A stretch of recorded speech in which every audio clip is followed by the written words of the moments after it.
नमस्कार सभी विद्यार्थियों का हार्दिक स्वागत। मैं doctor Mahendra Khadia, assistant professor ABST, department of commerce, government Lohia college Churu. प्रिय विद्यार्थियों, आज हम बातचीत करेंगे होटल कॉस्टिंग, होटल लागत निर्धारण। होटल कॉस्टिंग के अंतर्गत हम बातचीत करेंगे कि होटल कॉस्टिंग क्या होती है और होटल कॉस्टिंग में लागत का निर्धारण किस प्रकार से किया जाता है। और ये हमारे वाणिज्य संकाय के सभी विद्यार्थियों के लिए बहुत ही महत्वपूर्ण टॉपिक है, तो सभी विद्यार्थी पूरा ध्यान से सुनेंगे। तो शुरू करते हैं। होटल लागत निर्धारण। परिचालन लागत लेखांकन के अंतर्गत होटल लागत निर्धारण में उन होटलों का अध्ययन किया जाता है जो यात्रियों के ठहरने के लिए कमरे किराए पर देते हैं। जैसे कि आप जाते हैं तो होटल में आपको किराए पर मिल जाता कमरा।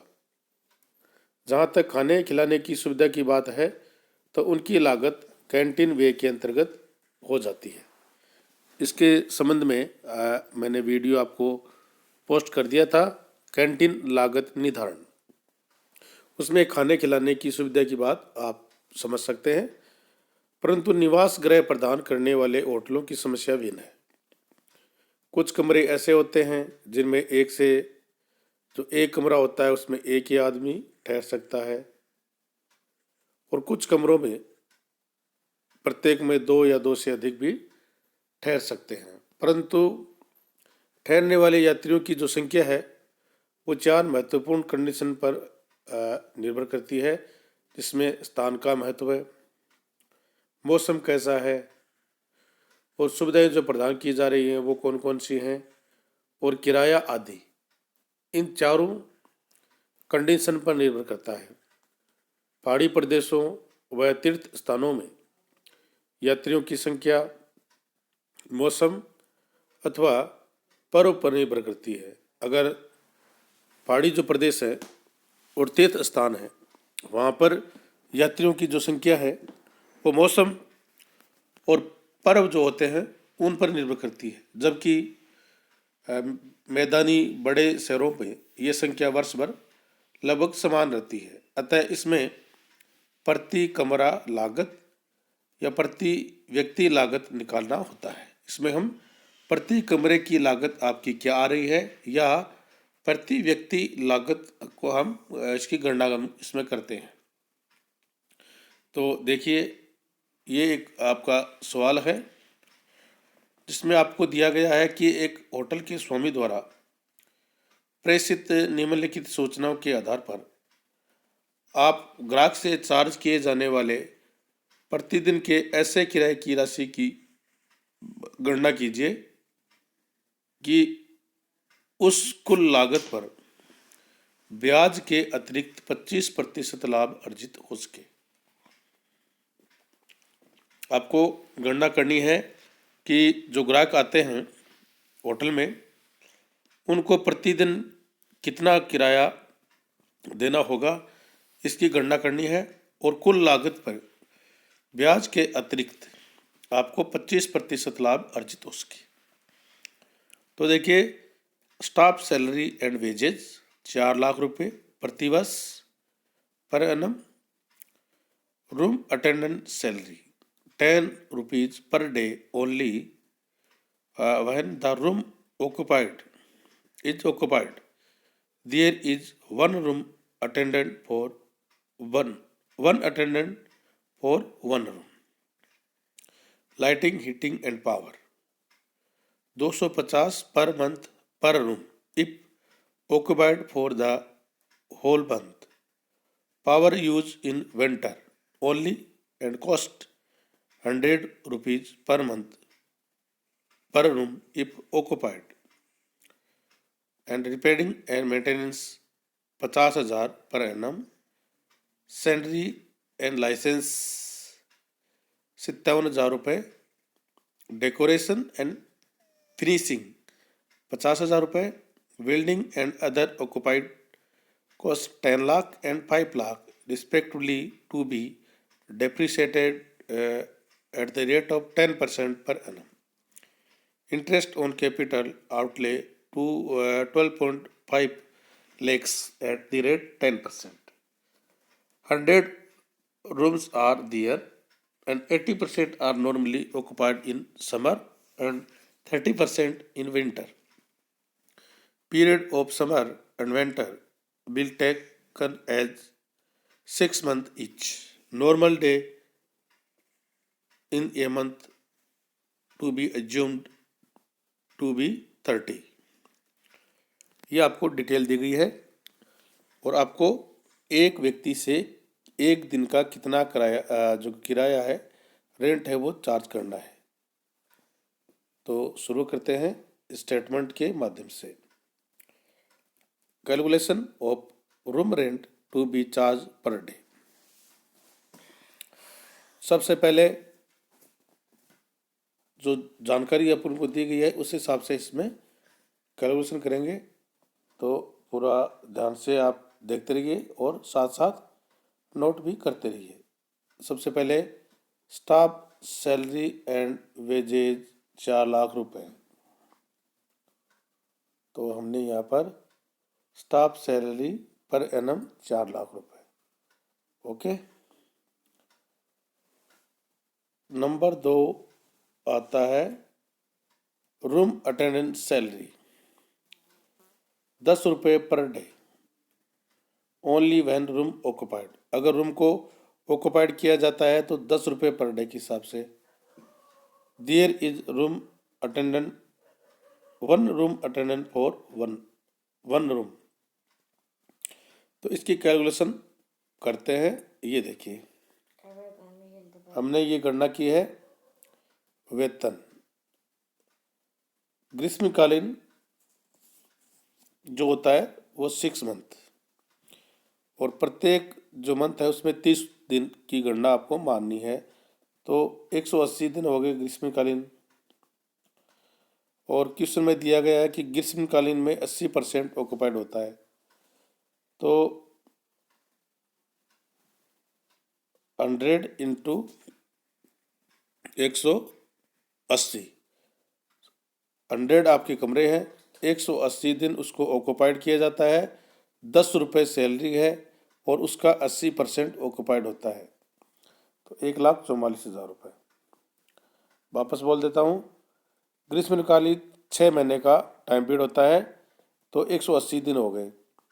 100 कमरे हैं, 180 दिन यूज किया, 10 रुपये प्रति अटेंडेंस के चार्जेज लिया जाता है और 80% वो यूज होता है। तो टोटल सैलरी आपकी 1,44,000 रुपये। शीतकालीन सेम ही 180 दिन हो गए, 100 कमरे हैं, 180 दिन, 10 रुपये है और 30% वो आपकी ऑक्युपाइड होते हैं तो 54,000 रुपये। तो ये आपकी सैलरी कैलकुलेट हो गई है। इन समर 1,44,000 और इन विंटर 54,000। अब बात करते हैं lighting and heating and power 250 per month पर room if occupied for the whole month. Power is used in winter only cost 100 rupees per month. तो ये हमने बिजली की गणना कर ली। देखिए बिजली ग्रीष्मकालीन 250 रुपये चार्ज होता है और 6 मंथ है और 100 कमरे हैं और 80% यूज होता है तो 1,20,000 रुपये। और सेम ही शीतकालीन वही सेम 250 रुपये चार्ज होते हैं 6 मंथ के हिसाब से और 100 कमरे हैं और 30% उसका यूज होता है 1,45,000 रुपये, सॉरी 45,000 रुपये। लेकिन शीतकाल में पावर का भी यूज होता है तो कमरे हो गए 100, मंथ हो गए 6 और 100 रुपये उसका चार्ज है और यूज कितना होता है 30%। तो ये अमाउंट आ गया आपका 18,000 रुपये। तो ये देखिए, lighting, heating and power summer 1,20,000, lighting in winter 45,000 और पावर आपका 18,000। रिपेयर एंड मेंटेनेंस 50,000, ये आपने 50,000 की एंट्री कर दी। डेकोरेशन एंड फिनिशिंग आपका 50,000।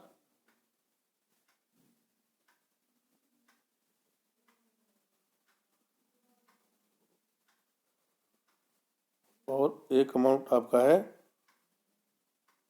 सैलरी एंड लाइसेंस 57,000 रुपये, ये भी आप इसमें ऐड कर देंगे 57,000। अब आती है बात डेप्रिसिएशन की। तो डेप्रिसिएशन आपको चार्ज करना है 10 लाख और 5 लाख, रेट आपकी 10%। तो depreciation on building 1 lakh, other occupied में 50,000। तो ये आपका डेप्रिसिएशन हो गया है। Interest on capital outlay 12,50,000, 10%। तो ये अलग से ऐड करेंगे। तो टोटल कॉस्ट जो अपन ने कैलकुलेशन की है वो आ गई आपकी, टोटल इसको ऐड करना है तो आपकी आएगी 10,88,000 रुपये। ये आपकी टोटल कॉस्ट आ गई है। इसमें लिखा हुआ है कि कुल लागत पर ब्याज के अतिरिक्त, यानी ब्याज के अलावा, ब्याज हम बाद में चार्ज करेंगे, पहले कुल लागत पर 25% लाभ अर्जित हो सके। तो ये टोटल कॉस्ट आपकी 10,88,000 आ गई है। इस पर हमने 25% प्रॉफिट जोड़ दिया है 2,72,000। और इंटरेस्ट ऑन कैपिटल 10%, 12,50,000 का 1,25,000। तो total revenue as required in year 14,85,000। अब हमें गणना करनी है कि कमरे कितने हैं। तो हमने ये कमरों की गणना की है कि कुल उपलब्ध रूम डेज इन डेज का परिकलन हमने इस प्रकार से किया है कि सबसे पहले number of room, percentage of occupied, number of month, days in per month.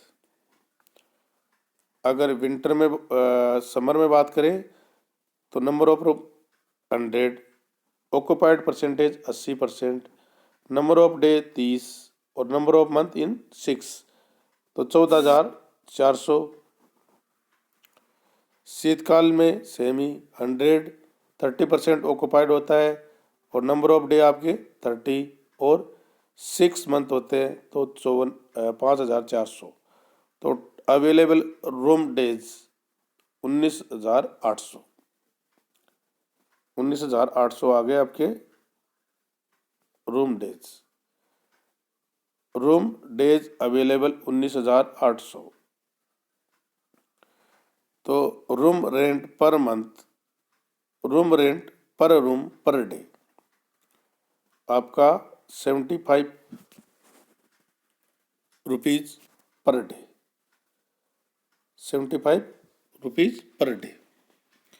14,85,000 में 19,800 का भाग दीजिए तो 75 रुपये पर डे के हिसाब से आप रूम का रेट है वो चार्ज कीजिए, तो आपको 25% प्रॉफिट इस पर हो सकता है। सभी विद्यार्थियों का बहुत बहुत धन्यवाद। और आप विद्यार्थी सभी से निवेदन, अनुरोध कि इसको ज़्यादा से ज़्यादा शेयर करें ताकि अधिकतम विद्यार्थियों का इसको लाभ मिल सके। Thank you.